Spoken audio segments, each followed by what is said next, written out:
ఈరోజే ఆషాఢ శనివారం, ఎంతో పవిత్రమైన విశేషమైన రోజు. ఆషాఢమాసం జూలై 6వ తేదీ 2024వ సంవత్సరం శనివారంతో మొదలై ఆగస్టు 4వ తేదీ ముగుస్తుంది. ఆషాఢ మాసంలోని పూర్వాషాఢ, ఉత్తరాషాఢ నక్షత్రాలు వస్తాయి. ఆషాఢ పౌర్ణమి రోజున చంద్రుడు ఈ రెండిటి మధ్య ఉంటాడు. అందుకే ఈ మాసాన్ని ఆషాఢ మాసము అంటారు. ఆషాఢ మాసంలో శ్రీ మహావిష్ణువును పూజించడం చాలా విశేషమైనది. ఈ కాలంలో మట్టి కుండ, గొడుగు, ఉప్పు, జామకాయలు దానం చేస్తే ఎంతో పుణ్యం లభిస్తుందని చాలామంది నమ్మకం. ఈ నెల నుంచే వర్షాకాలం ప్రారంభమవుతుంది. అందుకే ఈ మాసంలో హవనం లేదా యాగం నిర్వహించడం వల్ల హానికరమైన కీటకాలు, గాలి, నీటి నుంచి వచ్చే ఇన్ఫెక్షన్ నుంచి తప్పించుకోవచ్చు. ఎంతో విశేషమైన ఈ మాసంలో శ్రీ మహావిష్ణువుతో పాటు పరమశివుడిని, హనుమంతుడిని, సూర్యదేవుణ్ణి, అంగారకుడిని పూజించాలి. మరి ఎంతో విశేషమైన ఈ ఆషాఢ శనివారం రోజు ఈ కథను విన్నా, చదివినా, చెప్పినా, వినిపించినా జన్మల పాపాలు తొలగి కోటి జన్మల పుణ్యం వస్తుంది. సకల శుభాలు కలుగుతాయి. మరి ఆ కథ ఏంటో ఇప్పుడు ఈ వీడియోలో తెలుసుకుందాం. రోజు బృహదస్వుడు అనే ముని పాండవుల వద్దకు వచ్చాడు.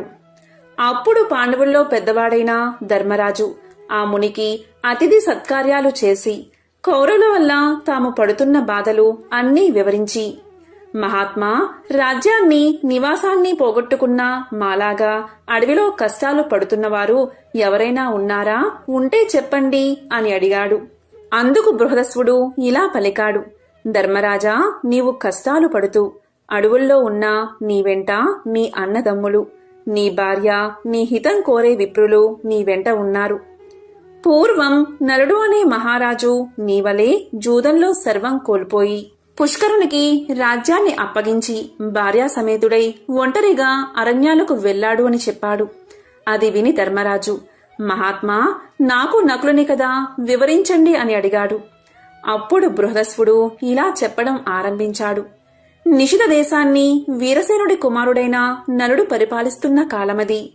తన పరాక్రమంతో ఎన్నో దేశాలను జయించి ప్రజారంజకంగా పరిపాలిస్తున్నాడు. నలుడికి జూదం అంటే ఎక్కువ ప్రీతి. ఆ కాలంలో విదర్భ దేశాన్ని భీముడు అనే రాజు పరిపాలిస్తున్నాడు. చాలా కాలం అతనికి సంతానం లేదు. అతనికి దమనుడు అనే మునిచ్చిన వరం వల్ల దమయంతి అనే కూతురు, దముడు, దమనుడు, దాంతుడు అనే కుమారులు కలిగారు. దమయంతి సౌందర్య రాశి, గుణవంతురాలు. దమయంతి నలుడి గుణగణాల గురించి విన్నది. నలుడు దమయంతి గురించి, ఆమె సౌందర్యం గురించి విన్నాడు. ఇరువురి నడుమ ప్రేమ అంకురించింది. ఒకరోజు నలుడు ఉద్యానవనంలో ఉండగా హంసల గుంపు వచ్చి అక్కడ వాలింది. ఆ హంసలను చూసి ముచ్చటపడి నలుడు వాటిలో ఒకదాన్ని పట్టుకున్నాడు. మిగిలిన హంసలు తోటి హంసను విడిచి వెళ్లలేక ఆకాశంలో తిరుగుతున్నాయి. నలునితో అతని చేతిలోని హంస మానవ భాషలో ఇలా పలికింది. ఓ నలమహారాజా, నీవు దమయంతిని ప్రేమిస్తున్నావు.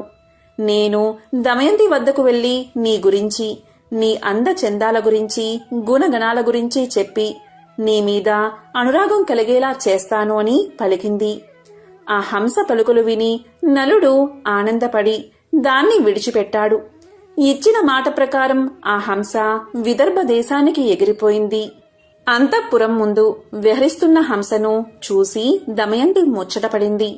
చెలికత్తెల సాయంతో దమయంతి ఆ హంసను పట్టుకుంది. ఆ హంస దమయంతితో ఇలా పలికింది. ఓ దమయంతి, నేను నీ హృదయేశ్వరుడైన నలుడి వద్ద నుండి వచ్చాను. నలుడు సౌందర్యవతుడు, సంపన్నుడు, సద్గుణవంతుడు. నీవు సౌందర్యంలో, గుణంలో అతనికి తగినదానివి. అతనికి భార్యవైతేనే నీకు రాణింపు అని పలికింది. అప్పుడు దమయంతి, ఓ హంస, నలుడు గురించి నాకు ఎలా చెప్పావో అలాగే నలుడికి కూడా నా గురించి చెప్పు అన్నది. ఆ హంస అలాగే చేసింది. ఇలా ఇరువురికి ఒకరిపై ఒకరికి అనురాగం అధికమైంది. నలా దమయంతుల ప్రణయ విషయం దమయంతి చెలికత్తెల ద్వారా తెలుసుకున్న భీమ మహారాజు కుమార్తెకు స్వయంవరం ప్రకటించాడు. ఆహ్వానాన్ని అందుకున్న రాజులంతా స్వయంవరానికి విచ్చేశారు. నలుడు కూడా స్వయంవరానికి పోతున్నాడు. ఇంద్రుడికి దమయంతి స్వయంవర విశేషం తెలిసి దిక్పాలకులతో స్వయంవరానికి బయలుదేరాడు.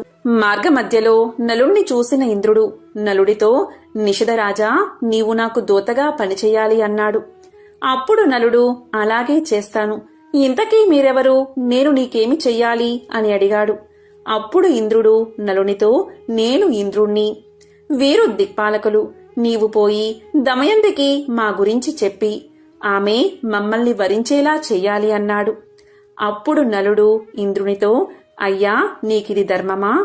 నేను కూడా అదే పనిమీద పోతున్నాను కదా అన్నాడు. అప్పుడు ఇంద్రుడు నలునితో, నీవు మాకు మాటిచ్చావు కనుక ఈ కార్యం చేయవలసిందే. ఇది దేవతా కార్యం. నీవు చేయగలవు. మాట తప్పడం ధర్మం కాదు. మా మహిమ చేత అంతఃపురానికి వెళ్లడానికి నీకు ఎవరూ అడ్డు చెప్పరు అన్నాడు. గత్యంతరం లేక నలుడు దమయంతి అంతఃపురంలో ప్రవేశించాడు.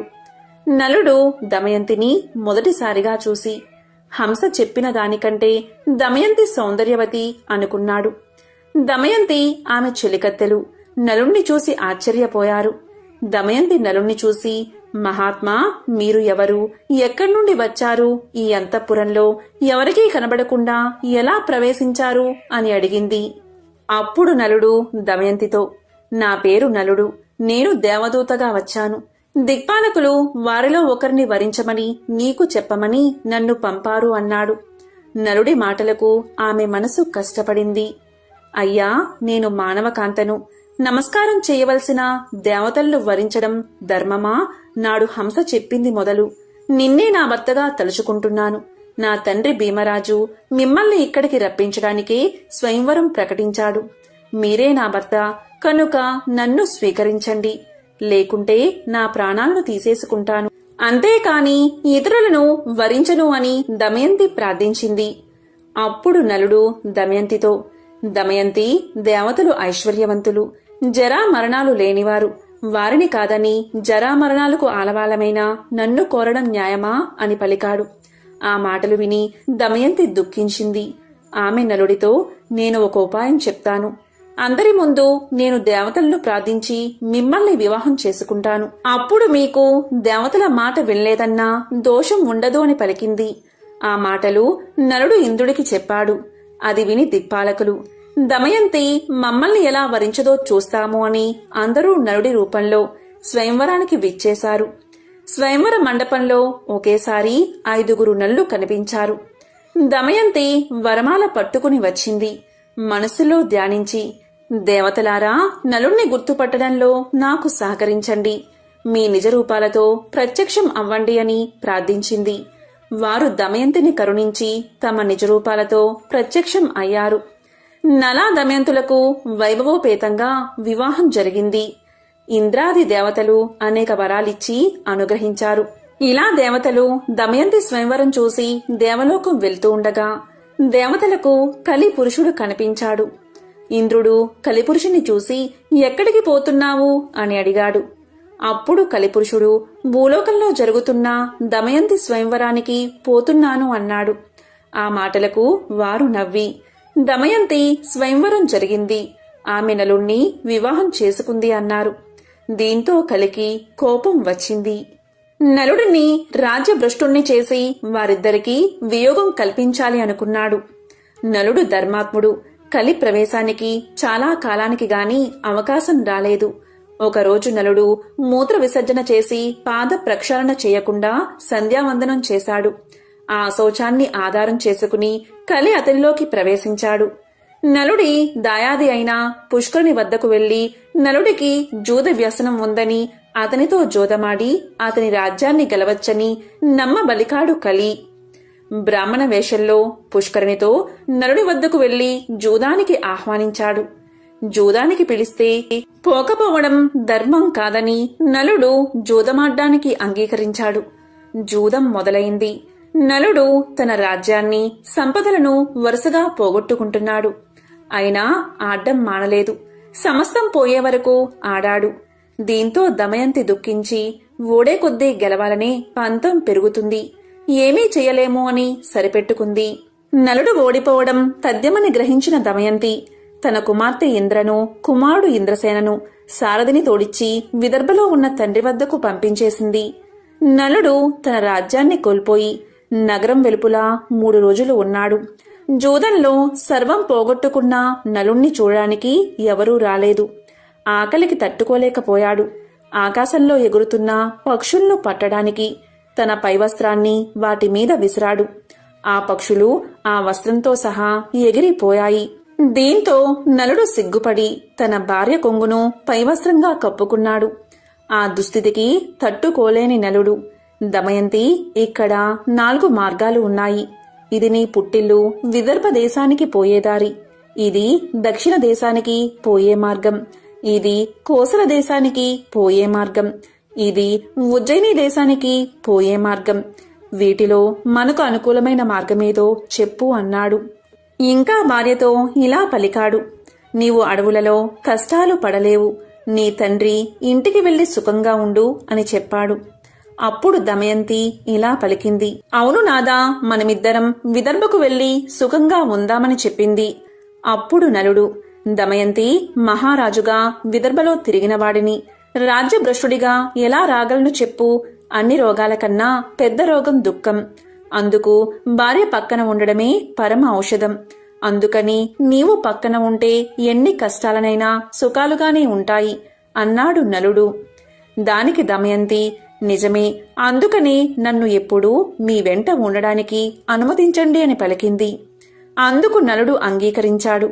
ఒకరోజు అడవిలో నలుడి తొడమీద తలపెట్టుకుని దమయంతి నిద్రపోతూ ఉంది. ఆమెను చూసి నలుడు, ఈ సుకుమారి నాతో అడవుల్లో కష్టాలు పడుతుంది. నా వెంట ఉండడమే ఈమె కష్టాలకు కారణం. నేనే లేకపోతే ఈమె పుట్టింటికి వెళ్లి సుఖపడుతుంది అని మనసులో అనుకుని తాను ధరించిన చీర భాగాన్ని చింపి పైన వేసుకుని ఆమెను వదల్లేక విడిచి వెళ్లాడు. నిద్ర లేచిన దమయంతి భర్త లేకపోవడం చూసి ఎంతో దుఃఖించింది. భర్తను తలుచుకుంటూ అడవిలో తిరుగుతున్న దమయంతిని ఒక కొండ చిలువ పట్టుకుంది. భయంతో దమయంతి కేకలు వేసింది. ఆ కేకలు విని ఒక కిరాతకుడు తన కత్తితో ఆ కొండ చిలువను చంపి దమయంతిని రక్షించాడు. ఆ కిరాతకుడు దమయంతి గురించి తెలుసుకున్నాడు. ఆమె నిస్సహాయతను తెలుసుకుని ఆమెను తాకబోవగా దమయంతి అతన్ని భస్మం చేసేసింది. భర్తను తలుచుకుంటూ అడవిలో దారి తెన్ను లేకుండా ప్రయాణిస్తూ ఉండగా ఆమెకు ఒక మునిపల్లె కనబడింది. అక్కడ ఆమె ముని శ్రేష్ఠుల్ని చూసింది. మునులు దమయంతిని చూసి, అమ్మా, నీవెవరు? ఒంటరిగా ఎందుకు తిరుగుతున్నావు అని అడిగారు. సమాధానంగా దమయంతి, ముని పుంగువులారా, నేను నలచక్రవర్తి భార్యను. నా పేరు దమయంతి. విధివశంతో నా భర్త నన్ను విడిచి వెళ్లాడు. నాకు వారి జాడ చెప్పగలరా? నేను భర్త లేనిదే జీవించలేను అని అంది. దానికి మునులు, అమ్మా, నీకు త్వరలోనే భర్త సమాగమం జరుగుతుంది, చింతపడుకు అని చెప్పి వెళ్లారు. దమయంతి పిచ్చిదానిలా భర్తను వెతుక్కుంటూ ఆ అడవిలో తిరుగుతూ ఉంది. ఇంతలో అటుగా పోతున్న బాటసారులు ఆమెను చూశారు. కొందరు ఆమెను పిచ్చిది అని ఎగతాళి చేశారు. కొందరు ఆమెకు మొక్కారు. వారిలో ఉన్న వ్యాపారి ఆమె గురించి తెలుసుకుని, అమ్మా, నేను నలుణ్ణి చూడలేదు, కాని మేము చేదీ దేశానికి పోతున్నాము అని పలకగానే దమయంతి వారితో, నేను కూడా మీ వెంట వస్తాను అంది. ఆ వ్యాపారి ఆమెను తన వెంట తీసుకువెళ్లాడు. వారు అడవి మార్గంలో రాత్రివేళ నిద్రిస్తున్న సమయంలో ఒక ఏనుగుల గుంపు వారిలో చాలామందిని తొక్కేసింది. వారిలో చాలామంది మరణించడం చూసి దమయంతి తన దురదృష్టానికి దుఃఖించింది. తనను చంపలేదని రోదిస్తున్న ఆమెను కొందరు బ్రాహ్మణులు ఓదార్చి ఆమెను తమ వెంట సుబాహు నగరానికి తీసుకెళ్లారు. చేదీదేశ రాజధాని సుబాహపురం చేరింది దమయంతి. ఉళ్లంతా దుమ్ముతో వీధిలో వెళ్తున్న దమయంతిని రాజమాత చూసి దాసీలను పంపి దమయంతిని అంతఃపురానికి పిలిపించింది. రాజమాత దమయంతితో, అమ్మా, నిన్ను చూస్తుంటే రాజకల ఉట్టిపడుతుంది. నీవు ఎవరు అని అడిగింది. దానికి దమయంతి, అమ్మా, నా భర్త జోదంలో రాజ్యాన్ని పోగొట్టుకున్నాడు. నన్ను అడవిలో ఒంటరిగా విడిచి వెళ్లాడు. అతన్ని వెతుకుతూ తిరుగుతున్నాను అని చెప్పింది. దానికి రాజమాత, అమ్మా, ఇక నుండి నువ్వు నా దగ్గర సైరంధ్రిగా ఉండు. నీకు ఏ లోటు రాకుండా నేను చూస్తాను. నీ భర్తను వెతికి తెస్తాను అని చెప్పింది. దమయంతి అందుకు అంగీకరించి అలాగే ఉంటాను. కానీ నేను సైరంధ్రిగా ఎవరి ఎంగిలి తినను, పరులకు కాళ్ళు పట్టను, పరపురుషులతో మాట్లాడను. కేవలం నా భర్తను వెతుకుతూ వెళ్లే బ్రాహ్మణులతో మాత్రం మాట్లాడతాను అని చెప్పింది. రాజమాత అందుకు అంగీకరించి తన కుమార్తె సునంద వద్దకు పంపింది. దమయంతి అక్కడే ఉండిపోయింది. దమయంతిని వదిలి వెళ్లిన నలుడు అడవిలో ప్రయాణిస్తూ ఉండగా అడవి అంతటా దావానలం వ్యాపించింది. ఆ మంటల మధ్య నుంచి రక్షించండి, రక్షించండి అన్న ఆర్తనాదం వినిపించింది. ఆ ఆర్తనాదం విని నలుడు అగ్ని కీలల నడుమ ఉన్న నాగకుమారుణ్ణి రక్షించాడు. ఆ పాము నలుణ్ణి కాటేసింది. పాము కాటుకు నలుడు వికృత రూపుడయ్యాడు. అప్పుడు ఆ పాము తన నిజరూపంతో ప్రత్యక్షమై నలుడితో, నల మహారాజా, నా పేరు కర్కోటకుడు. నేను నిన్ను కాటేశానని భయపడకు. ఇక నిన్ను ఎవరూ గుర్తించరు. పాము కాటు నిన్నేమీ చెయ్యదు. నీ రాజ్యం నీకు ప్రాప్తిస్తుంది. నీ భార్య నీకు దక్కుతుంది. నీకు ఎప్పుడు నిజరూపం కావాలన్నా నన్ను తలుచుకుంటే నీ వద్దకు ఒక వస్త్రం ఎగురుతూ వస్తుంది. దాన్ని కప్పుకుంటే నీ పూర్వాకృతి వస్తుంది. నీకు మరొక విషయం చెప్తాను. ఇక్కడికి దగ్గరలో ఇక్ష్వాకు వంశస్థుడైన ఋతుపర్ణుని రాజ్యముంది. నీవు అక్కడికి వెళ్ళు. బాహుకుడు అనే పేరుతో అతని వద్ద రథసారథిగా చేరు. నీవు అతడికి అశ్వహృదయం అనే విద్యను ఇచ్చి అతని నుండి అక్షహృదయం అనే విద్యను గ్రహించు అని చెప్పి కర్కోటకుడు వెళ్లిపోయాడు. నలుడు ఋతుపర్ణుని వద్ద సారథిగా చేరాడు. అలాగే వంటశాలలో చేరి రుచికరమైన వంటలు వండిపెట్టసాగాడు. నలుడికి జీవలుడు సహాయకుడిగా ఉన్నాడు. ఎక్కడ ఉన్నా నలుడు ఎప్పుడూ దమయంతిని తలచి దుఃఖిస్తూనే ఉండేవాడు. ఒకరోజు నలుడు దమయంతిని తలుచుకుని దుఃఖిస్తూ ఉండగా జీవలుడు విని ఈ వికృత రూపి ప్రియురాలు ఎంత వికృత రూపంతో ఉంటుందో అనుకుంటూ నలుడి దగ్గరకు వచ్చి విషయం ఏమిటని అడిగాడు. అందుకు నలుడు జీవలునితో, అయ్యా, నాకు ఒక ప్రేయసి కూడానా? నాకు తెలిసిన ఒక సైనికుడు తన ప్రేయసి గురించి దుఃఖిస్తుండగా చూశాను. అతన్ని అనుకరిస్తూ ఏడుస్తున్నాను అన్నాడు. విదర్భ దేశంలో ఉన్న భీమునికి నలుడి విషయాలు తెలిసాయి. తన కూతురు, అల్లుడు ఏమయ్యారో అని పరితపించాడు అతను. వారిని వెతకడానికి నలువైపులా బ్రాహ్మణులు పంపించాడు. ఎన్నో బహుమానాలు ప్రకటించాడు. చేదీ దేశం చేరిన బ్రాహ్మణుడు దమయంతి నుదుటిన ఉన్న పుట్టు మచ్చను చూసి ఆమెను గుర్తించారు. అతడు దమయంతితో, అమ్మా, నేను నీ తండ్రి వద్ద నుండి వస్తున్నాను. అక్కడి వారంతా క్షేమం. నేను నీ సోదరుడి మిత్రుడను అనగాని దమయంతి వారిని తలుచుకుని పెద్దగా రోదించింది.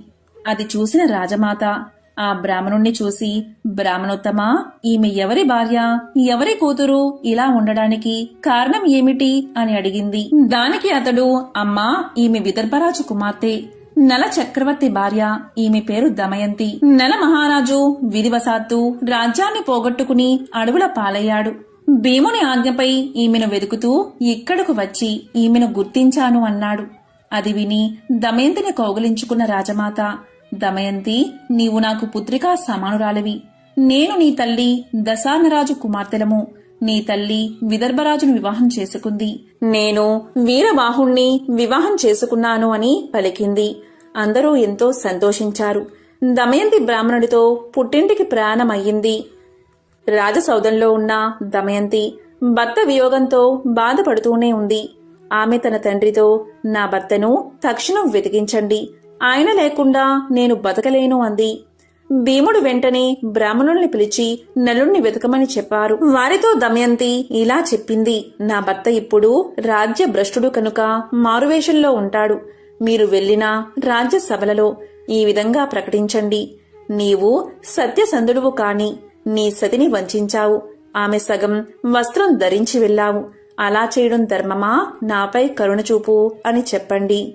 ఈ మాటలకు ఎవరైనా రోషపడి బదులిస్తే నా వద్దకు వచ్చి చెప్పండి అని పలికింది.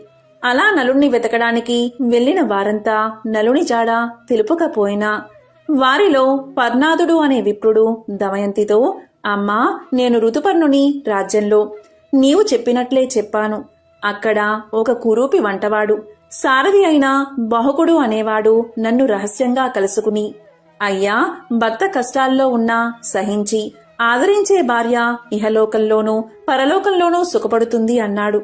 అని దమయంతితో చెప్పాడు. దమయంతి ఆలోచించగా అతడు నలుడు కాకపోతే అలా ఎందుకు బదులిస్తాడు అనుకుంది. తన అనుమానం దృఢపరుచుకోవడానికి తల్లి అనుమతితో సుదేవుడు అనే బ్రాహ్మణుణ్ణి పిలిపించింది. సుదేవా, నీవు ఋతుపర్ణుని రాజుతో, రాజా, భీముడు తన అల్లుడి కొరకు వెతికించినా ఫలితం లేదు కనుక ద్వితీయ స్వయంవరం ప్రకటించాడు.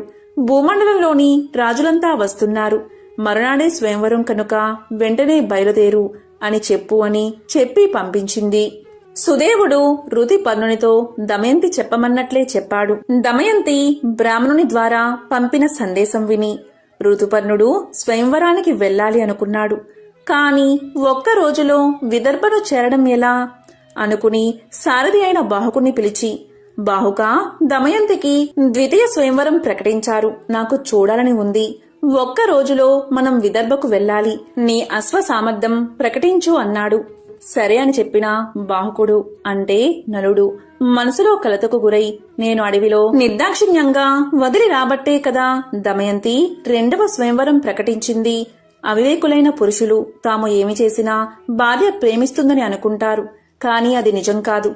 నా మీద కలిగిన కోపంతో దమయంతి ఇలా చేసిందని దుఃఖించాడు. అయినా దమయంతి పతివ్రత, ఇద్దరు పిల్లల తల్లి ఈ విధంగా రెండవ పెళ్లి చేసుకుంటుందా ఏమో, ఆ వింత చూస్తాను అని మనసులో అనుకున్నాడు. వెంటనే రథానికి గుర్రాలను కట్టి విదర్భకు ఋతుపర్ణుని తీసుకుని ప్రయాణమయ్యాడు. ఋతుపర్ణుడికి రథం పోయే వేగం చూస్తుంటే అది సూర్యుడి రథంలా, బాహుకుడు అణురుడిలా అనిపించింది. పక్కనే ఉన్న వార్షేయుడికి అదే సందేహం కలిగింది. భూలోకంలో ఉన్న నలుడికి మాత్రమే ఇలాంటి నైపుణ్యం ఉంది. కాని ఈ కురూపి నలుడు ఎలా అవుతాడు అని మనసులో అనుకున్నాడు. ఇంతలో ఋతుపర్ణుని ఉత్తరీయం జారి కింద పడింది. బాహుకా, రథం ఆపు, వార్ణేయుడు దిగి ఉత్తరీయం తీసుకువస్తాడు అన్నాడు. దానికి బాహుకుడు, మహారాజా, మనం ఆమడ దూరం వచ్చేశాం. అంత దూరం నడుచుకుంటూ ఎలా తీసుకురాగలం అన్నాడు. అతని రథసారథ్యానికి ఋతుపర్ణుడు ఆశ్చర్యపోయాడు. తన పరిజ్ఞానాన్ని బాహుకుడికి చూపించాలన్న ఆసక్తి కలిగింది. అంతలో రథం ఒక పెద్ద వృక్షాన్ని దాటింది. ఋతుపర్ణుడు బాహుకునితో, బాహుకా, ఆ వృక్షంలో ఎన్ని కాయలు, ఎన్ని పువ్వులు, ఎన్ని ఆకులు ఉన్నాయో నేను చెప్పగలను అన్నాడు. దానికి బాహుకుడు, చెప్పండి మహారాజా అన్నాడు. ఋతుపర్ణుడు చెప్పాడు. లెక్కించి చూస్తే కాని నమ్మను అని రథమాపి ఆ చెట్టును పడగొత్తించి లెక్కించాడు. ఋతుపర్ణుడు చెప్పిన లెక్కకు ఖచ్చితంగా సరిపోయింది. దానికి బాహుకుడు ఆశ్చర్యపడి ఆ విద్యను తనకు ఉపదేశించమని అడిగాడు. ఋతుపర్ణుడు, బాహుకా, ఇది అక్ష విద్య అని సంఖ్యాశాస్త్రమన్నాడు. దానికి బాహుకుడు, మహారాజా, నేను మీకు అశ్వహృదయం నేర్పిస్తాను. మీరు నాకు అక్ష విద్య నేర్పించాలి అన్నాడు. ఇలా అక్షహృదయ విద్య మహిమ వల్ల నలుల్లో నుండి కలి వెలుపలికి వచ్చాడు. తన్ను క్షమించమని నలుణ్ణి వేడుకున్నాడు. నలుడు ఆగ్రహించి శపించబోయాడు. అప్పుడు కలి నలుడితో, నలమహారాజా, నిన్ను ఆవహించి నీలో ఉన్న సమయంలో నిన్ను కర్కోటకుడు కాటువేయడం వల్ల అనుక్షణం కాలిపోయాను. ఇంతకంటే శాపం ఏముంటుంది? నన్ను క్షమించి విడిచిపెట్టు అని వేడుకున్నాడు. ఇలా జరగగానే నలుడి రథం విపరీతమైన వేగంతో విదర్భలోకి ప్రవేశించింది. ఆ ఘోష విని దమయంతి నలుడి రథాన్ని గుర్తుపట్టింది. ఋతుపర్ణరాజుకు విదర్భలో స్వయంవరం జరుగుతున్నా సందడి కనిపించలేదు. బాహుకుడు అంటే నలుడు రథాన్ని అశ్వసాల్లో నిలిపి సేదతీరాడు. అప్పుడు దమయంతి తన దాసీతో, వచ్చింది ఋతుపర్ణ మహారాజు, అతని సారథి వార్షేయుడు. వారు నాకు తెలుసు. కాని వారి వెంట ఉన్న కురూపి ఎవరు అని అడిగింది. వివరాలు కనుక్కుని రమ్మంది. దాసి వివరాలు కనుక్కుని రాగానే దమయంతి అతను నలుడు అని నిశ్చయించుకుని తన తండ్రి అయిన భీమరాజు దగ్గరకు వెళ్లి నలుడు బాహుకుడు అని చెప్పింది. అలా చెప్పి నలుడి పాదాలపై పడి నమస్కారం చేసుకుంది. వెంటనే ఆకాశం నుండి వాయుదేవుడు, నలచక్రవర్తి, ఈమె పవిత్రురాలు, పతివ్రత, నేను సూర్యుడు చంద్రుడు ఈమె సౌశీల్యం కాపాడుతున్నాము అని పలికాడు. వెంటనే నలుడు కర్కోటకుడిని స్మరించాడు. వెంటనే ఒక వస్త్రం వచ్చింది. అది ధరించగాని నలుడికి ఇంద్రతేజస్సుతో సమానమైన మనోహరమైన పూర్వరూపం వచ్చింది. దమయంతిని పరిగ్రహించాడు. ఈ విధంగా నలా దమయంతులు కలిశారు.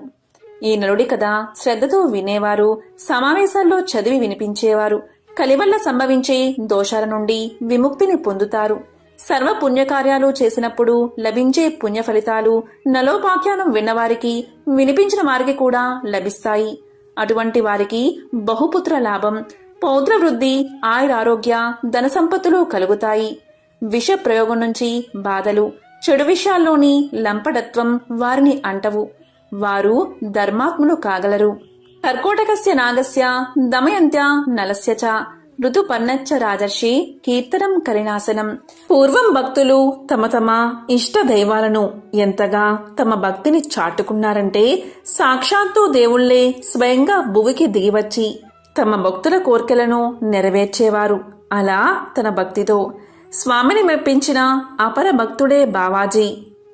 బావాజీ స్వామితో కలిసి పాచికలు ఆడాడు. తిరుమలలోని మాడ వీధుల్లోని ప్రధాన గోపురానికి కుడివైపున మఠం ఆ భక్తుడు బావాజీదే. ఆ మఠంపై శ్రీ వెంకటేశ్వరుడు తన భక్తుడు బావాజీతో పాచికలాడుతున్న దృశ్యం కనిపిస్తుంది. ఈ మఠాన్ని హాతీరాం మఠం అంటారు.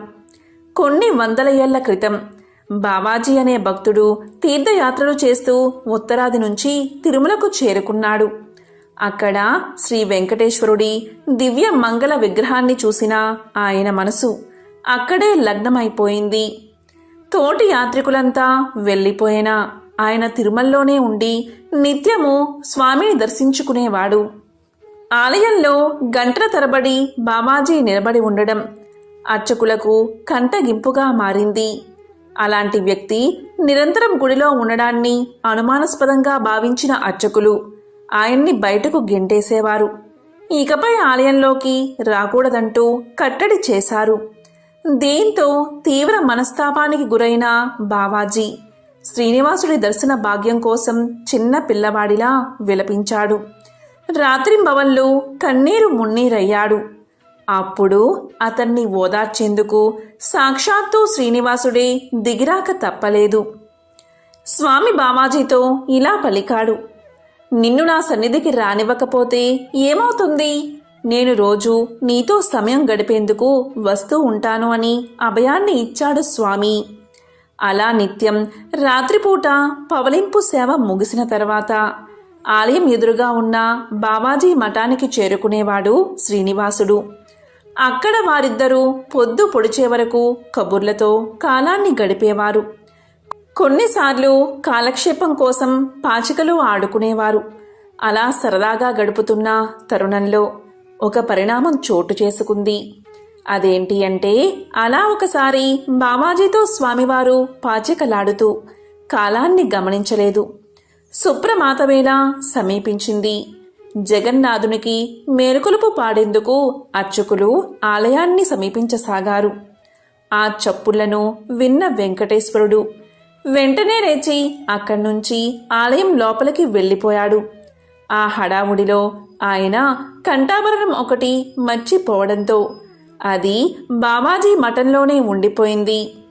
ఆ ఉదయం మూల విరాట్టుని అలంకరిస్తున్న అర్చకులు ఆయన ఒంటి మీద అతి విలువైన కంఠాభరణం మాయమవడం గమనించారు. అదే సమయంలో తన మఠంలో ఉండిపోయిన కంఠాభరణాన్ని తిరిగి ఇచ్చేందుకు బావాజీ ఆలయం లోపలికి ప్రవేశించగా అతని చేతిలో ఉన్న ఆ ఆభరణాన్ని చూడగానే అర్చకులు మరేమీ ఆలోచించకుండా దాన్ని లాక్కుని బావాజీని దూషిస్తూ స్థానిక నవాబు దగ్గరకు తీసుకుపోయారు. అప్పుడు నవాబు ఆ ఆభరణాన్ని ఎందుకు, ఎలా దొంగలించావని బావాజీని ప్రశ్నించగా బావాజీ తానేమీ దాన్ని దొంగలించలేదని చెప్పాడు. సాక్షాత్తు శ్రీనివాసుడే తనతో రాత్రంతా పాచికలు ఆడాడని, అర్చకులు రావడంతో హడావుడిగా ఆలయంలోకి వచ్చేయడంతో తన కంఠాభరణాన్ని తన మఠంలోనే మర్చిపోయాడని వివరణ ఇచ్చాడు. బావాజీ ఇచ్చిన సమాధానాన్ని ఎవ్వరూ నమ్మలేదు. వెంటనే నవాబు బావాజీని కారాగారంలో పడవేయమని ఆజ్ఞ ఇచ్చాడు. బావాజీని కారాగారంలో పడేశారు. నిజంగానే ఆ శ్రీనివాసుడు ప్రతి రాత్రి నీకోసం వచ్చిన మాట నిజమే అయితే నీకు ఒక పరీక్షను పెడుతున్నాం. ఈ కారాగారం నిండా బండెడు చెరుకుగడలు వేస్తాం. ఉదయం సూర్యుడు పొడిచే వేళకి అవన్నీ పొడిపొడిగా మారిపోవాలి అని నవాబు అతనికి పరీక్ష పెడతాడు. ఆ రోజు అర్ధరాత్రి బావాజీని బంధించిన గది నుంచి ఏనుగు యొక్క అరుపులు వినిపించాయి. అవేమిటా అని లోపలికి తొంగి చూసిన సైనికుల ఆశ్చర్యానికి అంతులేకుండా పోయింది. ఆ గదిలో నామాలు ధరించిన ఒక ఏనుగు బండెడు చెరుకుగడలను సునాయాసంగా పిప్పి చెయ్యసాగింది. మూసిన తలుపులు మూసినట్లే ఉన్నాయి. ఎక్కడి కావలి వాళ్ళు అక్కడే ఉన్నారు. అయినా ఒక ఏనుగు లోపలికి చక్కగా ప్రవేశించగలిగింది. ఆ కార్యక్రమం జరుగుతున్నంత వరకు బావాజీ రామనామస్మరణ చేస్తూనే ఉన్నారు. అప్పట్నుంచి ఆయనకు హాతీరాం బావాజీ అన్న పేరు స్థిరపడిపోయింది. హాతీరాం భక్తిని స్వయంగా చూసిన నవాబు ఆయన్ని ఆలయ అధికారిగా నియమించాడు. హతీరాం బావాజీతో పాచికలాడి స్వామి తిరుమలలోని తన ఆస్తులంటిని పందెంగా పెట్టి ఓడిపోయాడని, అప్పట్నుంచి తిరుమల ఆలయం అతని వారసుల అధీనంలోనే ఉన్నదని ఒక కథ కూడా ఉంది. హతీరాం బావాజీ మొదట్లో శ్రీవారి ప్రసాదాన్ని ఆహారంగా తీసుకునేవారు. అయితే ప్రతిరోజు ఊరికే ప్రసాదాలు ఇవ్వడం ఇష్టం లేని ఆలయ అధికారులు హతీరాంని కట్టెలు కొడితేనే ప్రసాదం స్వీకరించాలి అని షరతులు విధించారు. హతీరాంజీ ఏనుగులా బలంగా ఉండేవాడని పురాణాలు చెబుతున్నాయి. శ్రీవారి ప్రసాదం కోసం కట్టెలు తెచ్చి వాటిని గొడ్డలతో హతీరాంజీ ముక్కలు చేసేవాడట. కొన్ని రోజుల తర్వాత బావాజీకి బాధ అనిపించిందట. తన సమయమంతా దీనికి కేటాయిస్తున్నానేంటి అనుకునేవారట హతీరాంజీ. తిండి సంగతి దేవుడు ఎరుగు, ముందు తపస్సు చేసుకుందామని నిర్ణయానికి వచ్చి శ్రీవారి ఆలయానికి దూరంగా పాప వినాశనం అడవుల్లోకి వెళ్లిపోయారు హతీరాంజీ. ఆలయానికి అతి సమీపంలోని అటవీ ప్రాంతంలో హతీరాం బావాజీ తపస్సుకు కూర్చున్నాడు. ఆ సమయంలో ఆయనకి ఆకలి వేసింది. ఆకలిని తట్టుకోలేక ఎదురుగా ఉన్న చిన్న చెట్టు ఆకులను తీసుకుని ఆరగించాడు. ఆ ఆకులు తీయగా ఉండడంతో ఆవురావురమంటూ ఆ ఆకులన్నిటినీ ఆరగించాడు హాతీరాంజీ. పక్కనే ఉన్న తీర్థంలో నీళ్లు తాగాడు. ఆకలి తగ్గాక బావాజీకి భయం వేసింది. ఆకుల వల్ల ఏమన్నా అవుతుందా అని ఆలోచించడం మొదలుపెట్టాడు. అయితే అతనికి ఏమీ కాలేదు. ఆకులు తిన్న తర్వాత అన్నం మాట మర్చిపోయి ఆకులు మాత్రమే తినడం ప్రారంభించాడు. అలా తన తపస్సును పూర్తి చేశాడు. 12 ఏళ్ల పాటు అతను ఆ బద్యాకులు తింటూ తపస్సు చేసుకునేవాడు. కొంతమంది ఈ ఆకులను రామభద్రం ఆకులని లేక రామపతి ఆకులని పిలుస్తూ ఉంటారు. గతంలో అన్ని చెట్లు ఉండగా బావాజీ ఈ ఆకుల్నే తినడం ఆశ్చర్యంగా ఉంది కదా. ఇదంతా శ్రీవారి మహిమే అని పురాణాలు చెబుతున్నాయి. ఆ బద్ది చెట్టు శేషాచలంలో మాత్రమే విరివిరిగా పెరుగుతాయి. ఇంకా ఎక్కడా కనిపించదు. పాప వినాశనం దగ్గరలో వేణుగోపాలస్వామి ఆలయం దగ్గర హాతీరాం బావాజీ సమాధి ఉంది. అక్కడే ఆయన తపస్సు చేశారు. అక్కడికి వెళ్ళిన బద్దాకును ఇస్తూ ఉంటారు. ఈ ఆకు తీయగా పుల్లగా ఉంటుంది. దీన్ని ఎంతైనా తినవచ్చు. దీన్ని తింటే సంపూర్ణ ఆరోగ్యం పొందడం ఖాయమట. ఎంతో పవిత్రమైన విశేషమైన ఈ ఆషాఢ శనివారం రోజు ఈ కథను విన్నా, చదివినా, చెప్పినా, వినిపించినా జన్మల పాపాలు తొలగి కోటి జన్మల పుణ్యం వస్తుంది. సకల శుభాలు కలుగుతాయి. ఓం నమో నారాయణాయ. ఓం నమః శివాయ. ఓం శ్రీ మాత్రే నమః.